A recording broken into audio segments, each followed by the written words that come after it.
दोस्तों नमस्कार। क्रिसमस का समय है और चर्च पे अलग-अलग तरह से तैयारियां होती हैं, खुशियां मनाई जाती हैं प्रभु यीशु के जन्मदिन की। और इस समय जितनी भी क्रिश्चियन कम्युनिटी के साथ-साथ और भी जो लोग हैं वो काफ़ी इस त्यौहार को मनाते हैं खुशियों के साथ में।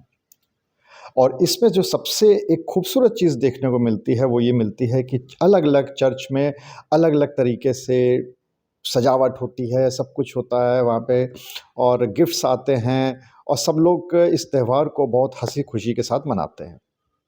लेकिन हर एक चर्च की बहुत ख़ासियत होती है और आपने बहुत तरह के चर्च देखे होंगे, जहाँ पर अलग-अलग ख़ासियत देखने को मिली होगी। कोई बहुत पुराना चर्च होगा, तो वो देखने को मिला होगा। लेकिन आज हम आपको ऐसे चर्च के बारे में बता रहे हैं, जो कि शायद आपने भी नहीं सुना होगा और ये चर्च और कहीं नहीं, हमारे कानपुर में है। कानपुर का मेथोडिस्ट चर्च। इस चर्च की जो सबसे ख़ास बात है, उसको सुनकर शायद आपके होश उड़ जाएँगे। क्योंकि आपने भी कभी नहीं सुना होगा कि कोई चर्च की वास्तुकला, उसका जो शिल्प कला है, वो इस तरह का हो सकता है। देखिए, हम सभी जानते हैं कि आज हमने विज्ञान में कितनी भी तरक्की कर ली हो, लेकिन आज के सैकड़ों साल पहले का जो विज्ञान था, वो बहुत ज़्यादा एडवांस था। और अगर हम उससे और भी पहले चले जाएँ, यानी कि अगर हम हज़ारों साल पुरानी बात करें, हम रामायण की बात करें, महाभारत की बात करें, तो उस समय का विज्ञान तो और भी ज़्यादा एडवांस था आज के मुकाबले। लेकिन अगर हम कुछ सैकड़ों साल पहले की भी बात करें या अंग्रेज़ों से पहले की या अंग्रेज़ों के ज़माने की बात करें, तो भी उसमें काफ़ी ज़्यादा उस समय का विज्ञान एडवांस था और ये मेथोडिस्ट चर्च में देखने को मिलता है।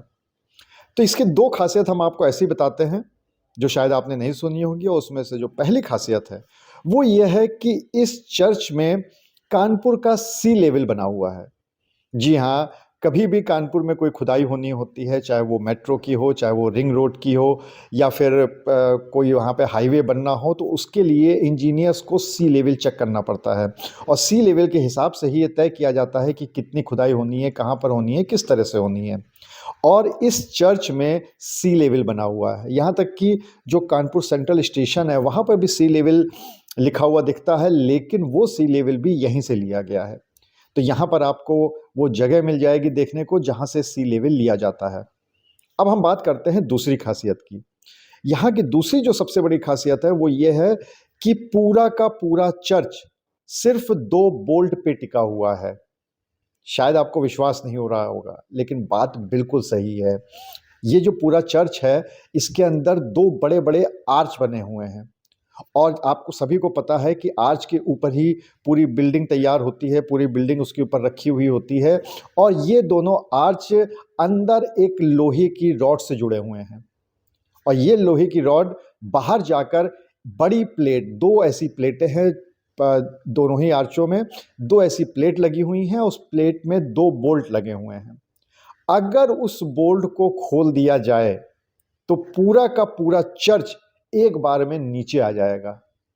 जी हाँ, इसकी जो शिल्प कला है, वो इसी हिसाब से बनाई गई है।